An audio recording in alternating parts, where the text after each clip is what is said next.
بسم اللہ الرحمن الرحیم۔ السلام علیکم دوستو، میرا نام ہے حمزہ اور آپ دیکھ رہے ہیں امیر حسان آفیشیل۔ تو آج میں فرشتوں کو ثواب لکھنے سے عاجز کرنے والے حمدیہ کلمات کے ساتھ پیش ہوا ہوں۔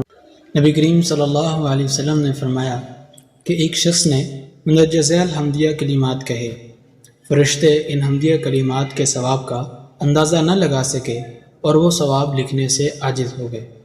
وہ اللہ جل شانہ کے دربار میں گئے اور عرض کی کہ ان حمدیہ کلمات کا کیا ثواب لکھیں؟ ارشاد باری تعالیٰ ہوا کہ میرے بندے کے اعمال نامے میں یہ کلمات یوں ہی لکھ دو، ان کا اجر میں خود دوں گا۔